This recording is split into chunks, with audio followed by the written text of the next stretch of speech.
पहली बार चुनाव लड़ रहे थे, उस समय चेहरे काफी बड़े बड़े थे दिल्ली के अंदर, क्या उम्मीद थी आपको?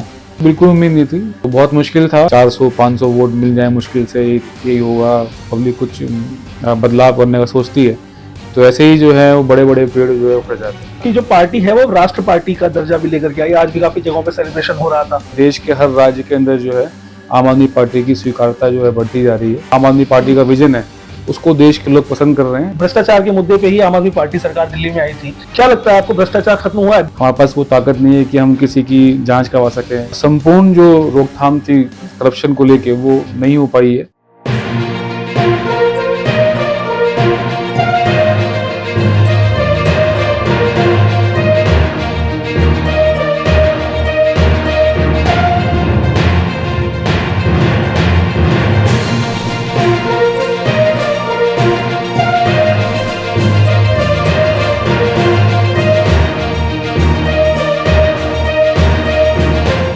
नमस्कार, आपके साथ मैं हूं नरेश और आप देख रहे हैं राजनीति.com।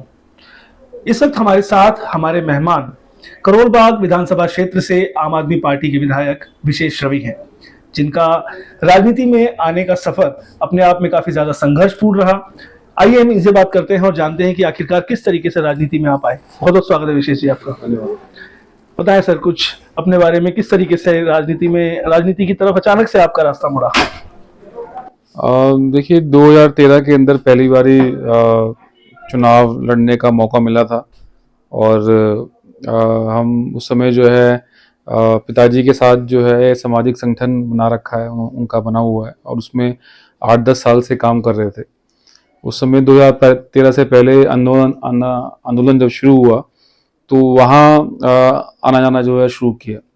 अन्ना आंदोलन के बाद फिर आम आदमी पार्टी का गठन हुआ और उसके बाद जब दिल्ली के अंदर अलग अलग क्षेत्रों में उम्मीदवारों की खोज हो रही थी तो उसी समय आम आदमी पार्टी के लीडरशिप के द्वारा जो है संपर्क किया गया और फिर उनके संपर्क करने के बाद जो है ये चीज़ें तय हुई और फिर हमने पहली बार 2013 में चुनाव लड़ा। इससे पहले जो आपका एजुकेशन वगैरह रहा वो किस चीज में रहा, कहाँ से आपने पढ़ाई की और कैसे आपका अचानक से ही, क्योंकि आम आदमी पार्टी के ज्यादातर पॉलिटिशियंस जो हैं उनको पता नहीं था कि वो कब राजनीति में आ जाएंगे। अन्ना शुरू से इस बात को कहते थे कि राजनीति में नहीं आना है। हमारे साथ थोड़ा अलग था क्योंकि हमारा परिवार जो है पॉलिटिकल बैकग्राउंड से था। पिताजी जो हैं वो सक्रिय राजनीति में रहे हैं, तो हमारा थोड़ा सा अलग इसलिए था क्योंकि हमारे को संगठन में काम करते हुए 8-10 साल हो गए थे और संगठन और संस्था के रूप में काम करने में हम ये महसूस करते थे कि एक दायरा है हमारा काम करने का और काम करने में जो है मुश्किल बहुत होती थी। संस्था से आप सामाजिक संगठन के रूप से जब किसी विभाग में जाते हैं, किसी अधिकारी से बात करते हैं तो वो आपको जो है उतना सीरियसली नहीं लेते हैं जब तक आप बहुत ज़्यादा कोई कार्रवाई पे ना आए। तो और लोगों की समस्याओं को देख के तकलीफ होती थी, तो कहीं ना कहीं मन में ये विचार आता था कि अगर परमात्मा ने कोई कृपा करी और कभी जो है वो पार्षद या विधायक बन के जो है सेवा करने का मौका दिया तो मन लगा के जो है काम करेंगे। तो जब ये चुनाव की बात चली तो पहले से जो है मन में तो था ही कि राजनीति में आना है, लेकिन जब आम आदमी पार्टी का हुआ तो और ज़्यादा खुशी हुई। और हमारी जो पारंपरिक शिक्षा है वो मसूरी से हुई। हमने जो शुरुआत का समय है वो हॉस्टल, मसूरी पब्लिक स्कूल के नाम से एक हॉस्टल है, वहाँ पर रही। उसके बाद फिर दिल्ली के अंदर बाकी शिक्षा करी। अच्छा सर, आम आदमी पार्टी का जब गठन हुआ था उसके बाद आपको टिकट मिलने की बात हुई, आप चुनाव लड़े और फिर चुनाव जीत गए। मुझे ये बताएं कि उसके बाद क्या चैलेंजेस आपके सामने थे जनता के बीच? जब आप पहली बार गए तो किस तरीके का एक्सपीरियंस रहा था आपका? क्योंकि पहली सरकार जो है 49 दिन की थी, उसके बाद फिर एक बार जब आप पूर्ण बहुमत के साथ आए तब आपने फुल फ्लेजली एक तरह से दिल्ली के अंदर शासन करना शुरू किया। 13 में बिल्कुल, एक तो 13 का चुनाव ही अपने आप में बहुत कठिन था, बहुत मुश्किल चुनाव था। बिल्कुल शुरुआत में तो लोग हमें बिल्कुल जो है वो सीरियसली नहीं लेते थे और क्योंकि हम लोग ना साधन ना पैसा ना बाहुबल, तो इसलिए भी जो है चुनाव लड़ना और चुनाव के प्रचार में जो है बहुत समस्या आती थी। लेकिन फिर क्योंकि मन में विचार बना रखा था कि लड़ना है चुनाव, तो हमने फिजिकली जो है बहुत मेहनत करी चुनाव लड़ने में। हम 4-5 लोग होते थे और हम घर घर जाते थे। हर बिल्डिंग में, चाहे वो चौथी मंजिल हो, 5वीं मंजिल हो, ऊपर तक जाना, नॉक करके हर परिवार से मिलना, बात करना, उनको अपना परिचय देना।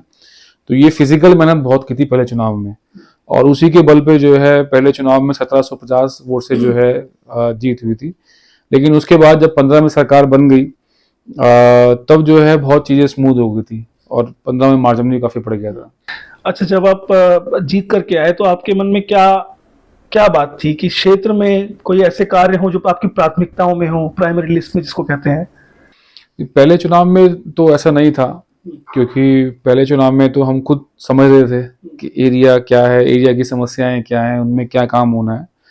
और करोल बाग जो है वो दूर से देखने में लगता है कि बिल्कुल डेवलप्ड है पूरी तरह से, लेकिन यहाँ अभी भी जो है हमारे क्षेत्र में जो है जो मूलभूत सुविधाएं हैं, जैसे पानी, सीवर, इसकी बहुत समस्या थी। तो पहले 5 साल, तो 15 से लेके 20 तक, तो हमने जो है वो उन्हीं पे काम किया। और अब जो है थोड़ा जो करोल बाग के अंदर जो ट्रैफिक की एक समस्या है बड़ी, उसको लेके हम काम कर रहे हैं।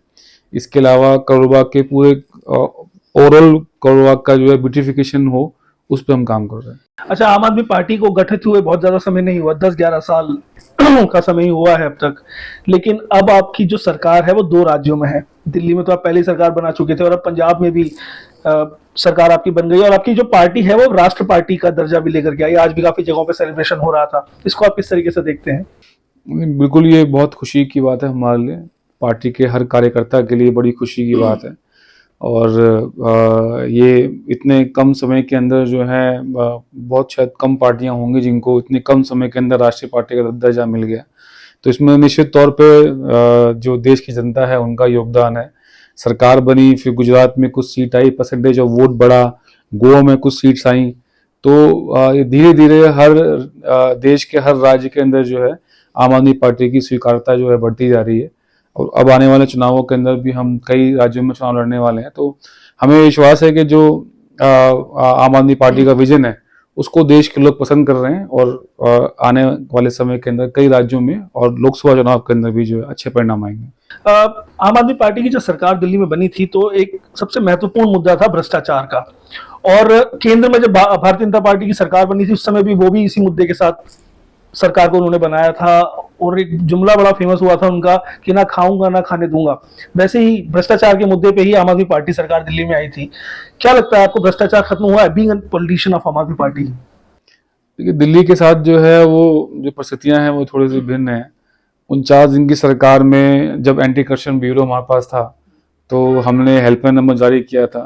और अगर आप दिल्ली से हैं तो आप जानते होंगे उस समय आपने कि 49 दिन के अंदर छोटे छोटे रेडी वालों तक जो है वो करप्शन जो है खत्म हो गया था, उनसे पैसे मांगना जो है बंद हो गया था। लेकिन उसके बाद जब एंटी करप्शन ब्यूरो हमारा छीन लिया गया तो फिर दिल्ली सरकार के पास अपने आप से कोई इन्वेस्टिगेशन एजेंसी नहीं है। हमारे पास वो ताकत नहीं है कि हम किसी की जांच करवा सकें, किसी पे एफआईआर दर्ज करवा सकें, क्योंकि पुलिस भी नहीं है। तो इसलिए दिल्ली के अंदर जो संपूर्ण जो रोकथाम थी करप्शन को लेके वो नहीं हो पाई है। लेकिन जहां जहां विभागीय तौर पे जो हम कर सकते थे वो हमने किया है। लेकिन पंजाब में जो है इस पे बहुत अच्छा काम चल रहा है, और पंजाब के अंदर जो है सरकार हमारी बहुत अच्छा काम कर रही है, ना सिर्फ करप्शन के क्षेत्र में बल्कि अन्य बहुत सारे क्षेत्रों में बहुत अच्छा काम कर रही है। अच्छा, एक और लगातार डिमांड उठती रही है पूर्ण राज्य की, दिल्ली को पूर्ण राज्य दिया बनाया जाए, ताकि जो यहाँ की जो सिविक एजेंसी तो आपके पास आ चुकी है इलेक्शन, लेकिन जो पुलिस है वो भी आप लोगों के पास आ जाए। इस मांग का अभी तो कुछ हुआ नहीं है। हाँ बिल्कुल, और ये बहुत जायज़ मांग है। मतलब ये बात मैं आम आदमी पार्टी का सदस्य होने के नाते नहीं बोल रहा, ये बात मैं दिल्ली का एक नागरिक होने के नाते बोल रहा हूँ कि जिस सरकार को जिम्मेदारी देती है पब्लिक, शक्तियां भी उसके पास ही होनी चाहिए। अब अगर पुलिस जो है हमारे पास नहीं है तो पुलिस सबसे बड़ी अथॉरिटी है।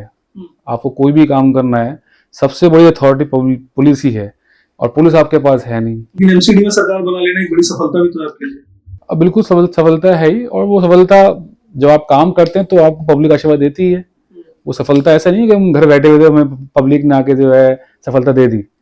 हम पूरे टाइम जिससे चुने हुए आए हैं, चाहे वो हमारी सरकार है, मुख्यमंत्री है, मंत्री हैं या विधायक हैं, सब लोग जो है पब्लिक की सेवा में लगे रहते हैं, हाजिर रहते हैं, उपलब्ध रहते हैं, काम करते हैं। अभी भी जब आप लोग आए हैं तुम सुबह 10 बजे से बैठे हुए थे, 10 बजे से बैठे हुए 1:30 बजे उठ के गए हम लंच करने के लिए। आप देखो, अगर आप भी दिल्ली में रहते हो या अभी भी आप किसी राज्य में चले जाओ, अगर विधायक से पब्लिक को जो है इतनी आसानी से मिलना संभव हो, सीधा पब्लिक से यहाँ पर बैठ के हम मिलते हैं।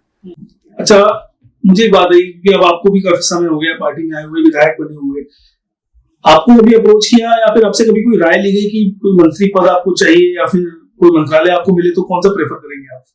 नहीं, इस तरह की राय शायद हमें लगता है कि हमारे से क्या किसी से भी नहीं की जाती होगी। वो तो जो शीर्ष नेतृत्व है वही तय करता है अपने आप ही कि किसको क्या जिम्मेदारी देनी चाहिए। बस एक सरप्राइजिंग एलिमेंट होता है कि हाँ चलो मैं मंत्री बनने वाला हूँ, एकदम से फोन आता है। ऐसे ही होता है, किसी को चर्चा तो शायद नहीं लगती मुझे कि की जाती होगी। अभी किसी और राज्य की जिम्मेदारी वगैरह आपको दी जाने की कोई चर्चा है? क्योंकि पंजाब में जब चुनाव हुए तो काफी सारे आपके एमएलए वहां पर थे। हम पंजाब के चुनाव के समय वहाँ भी जाना हुआ, उस समय जो उत्तराखंड में भी हम लगे हुए थे, गोवा भी चक्कर लगा था। तो चुनाव के समय पार्टी जो है वो कुछ कुछ दिन के लिए कहीं कहीं भी भेजती रहती है, तो हम लोग वैसे जहाँ पार्टी का आदेश होता है वहाँ हम लोग जाते हैं, काम करते हैं। अच्छा, एक चीज मुझे बताएं कि हमने 14 के बाद से, खास तौर पे 14 के बाद से ये चीज देखी है हमने कि जो सोशल मीडिया है उसकी कैंपेनिंग का बहुत ज्यादा असर पड़ता है, चाहे वो आप आम आदमी पार्टी ले लीजिए या फिर बीजेपी ले लीजिए, कांग्रेस भी सोशल मीडिया पे काफी ज्यादा एक्टिव हो गई है। तो क्या मानते हैं सोशल मीडिया कितना बड़ा फैक्टर है किसी भी राजनीतिक पार्टी के लिए और आज के समय में? बहुत बड़ा फैक्टर है सोशल मीडिया, क्योंकि अब हर आदमी के हाथ में फ़ोन है। आज की डेट में बहुत कम लोग हैं जो पब्लिक रैली में आना पसंद करते हैं, जो फंक्शंस में पॉलिटिकल फंक्शंस जो है वहाँ जाते हैं या किसी और एक्टिविटी में शामिल होते हैं। लेकिन क्योंकि फ़ोन सबके पास है, फ़ोन सबके हाथ में है, तो इतनी चीज़ें फ़ोन पे आ जाती हैं, तो वो एक बहुत बड़ा माध्यम है लोगों तक पहुँचने का, और लोग उसको जो है पसंद भी कर रहे हैं। तो इसलिए पॉलिटिकल पार्टियाँ जो है उसको इस्तेमाल भी कर रही हैं। आम आदमी पार्टी जो है बहुत अच्छा इस्तेमाल करती है सोशल मीडिया का, तो ये अच्छा है और जो होना चाहिए। अगर लोकसभा चुनाव में आम आदमी पार्टी पूरे दल के साथ आती है, पूरा 100% दे देगी कि इस बार में चुनाव जीतना ही है, तो क्या वो मुद्दे रहेंगे जिन मुद्दों के साथ आप मैदान में होंगे? देखिए, अभी तो उसमें समय है, पार्टी का मैनिफेस्टो बनेगा और विषय बनेंगे, लेकिन मोटा मोटा तो जो है वो महंगाई है, बेरोजगारी है और बढ़ता हुआ जो है भ्रष्टाचार है, करप्शन है। अच्छा, महिला सुरक्षा के बारे में आपकी पार्टी का क्या व्यू है? हालांकि हमने देखा है डीसीडब्ल्यू काफी ज्यादा एक्टिव हुआ है 2015 के बाद जब आपकी सरकार बन के आई बहुमत के साथ, तो क्या आप आगे भी इस तरीके से काम करेंगे या फिर इस विंग को और स्ट्रॉन्ग करने के लिए क्या कदम उठाएंगे? बिल्कुल, महिला सुरक्षा जो है हमारी पार्टी के लिए हमेशा से जो है प्राथमिक मुद्दा रहा है, और आगे भी जो है ये मुद्दा जो है हमारे लिए बहुत महत्वपूर्ण रहने वाला है। तो जो भी संभव इसमें जो है काम होंगे उनको जरूर करेंगे। एक युवाओं को नाम एक संदेश दे दीजिए आप। युवाओं से हम इतना कहना चाहेंगे ये कि जीवन के अंदर जो है हर आदमी जो है 3 समय से निकलता है, 3 फेजेस होते हैं। जब नौजवान होता है आदमी तो उसका ध्यान जो है ज़्यादा होता है पैसे की तरफ, कि पैसा अर्निंग करें। थोड़ा पैसा आ जाता है तो उसके बाद आदमी ये सोचता है कि पैसा आ गया, अब कोई पद मिल जाए, पद चाहे वो आरडब्ल्यू का अध्यक्ष हो या वो क्या नाम है विधायक का हो या कोई और पद हो। जब पद भी आ जाता है और पैसा भी जेब में होता है, तब इच्छा बनती है कि प्रतिष्ठा मिल जाए। प्रतिष्ठा मतलब ये है कि मान सम्मान हो, परिवार का मान सम्मान हो, लोग हमारे को जो है जाने पहचाने। तो ये तीनों चीजें जो हैं इन्हीं के आसपास जो है जीवन निकलता है हर आदमी का, और इसको हम लोग जो है अलग अलग फेस में अचीव करने का प्रयास करते हैं। तो नौजवानों से यही कहना है हमारा कि इनको जो है इस चीज़ को जो है अलग अलग फेस में अचीव करने का प्रयास ना करें। ये तीनों चीज़ें ऐसी हैं कि जिनको हमें साथ साथ ही जो है अचीव करने का काम करना चाहिए, क्योंकि जीवन तो एक ही है और अल्टीमेटली जीवन सार्थक करना है तो आपको सेवा का ही रास्ता चुनना पड़ेगा। सिर्फ जीवन जीना है तो ऐसे लोग हजारों लोग जो हैं, लाखों लोग जो है पैदा हो रहे हैं और जा भी रहे हैं, लेकिन सार्थक अगर जीवन में करना है तो बिना सेवा के रास्ते के जो है वो संभव नहीं है, और सेवा के रास्ते से ही पैसा भी है, पदवी भी है और प्रतिष्ठा भी है। हमारे पोर्टल राजनीति.com के बारे में क्या कुछ कहना चाहेंगे? राजनीति.com जो है एक बहुत ही अच्छा पोर्टल है। आप अलग अलग नेतागण के जो है इंटरव्यू करके उनके विचार जानते हैं। ये बड़ा अच्छा माध्यम है जिससे जो जिनका भी आप इंटरव्यू करते हैं, जो उनसे जुड़ी हुई पब्लिक है या उनकी विधानसभा क्षेत्र के लोग हैं, वो और जान पाते हैं अपने नेता के बारे में। और ये बहुत महत्वपूर्ण चीज़ है, क्योंकि अपने नेता को जिसको लोग वोट कर रहे हैं वो उनका क्या सोचना है किस विषय के ऊपर, तो वो पब्लिक तक पहुंचता है। तो इस काम के लिए मैं जो फाउंडर हैं आपके मनोज अग्रवाल जी उनको, और साथ में मोहित कवत्ता जी, उन दोनों को जो है बधाई दूंगा, और साथ में उनको शुभकामना भी देते हुए ये कहूँगा कि वो ये अच्छा काम जो है वो लगातार करते रहे। तो ये थे आम आदमी पार्टी के विधायक विशेष रवि जी, जिनका साफ तौर पर यही कहना है कि सेवा के रास्ते पर चलते रहिए और कभी फल की चिंता मत कीजिए। आज के इस एपिसोड में इतना ही। राजनीति.com के अगले एपिसोड में फिर एक बार होगी आपसे मुलाकात एक नए मेहमान के साथ। तब तक के लिए मुझे दीजिए इजाजत। नमस्कार।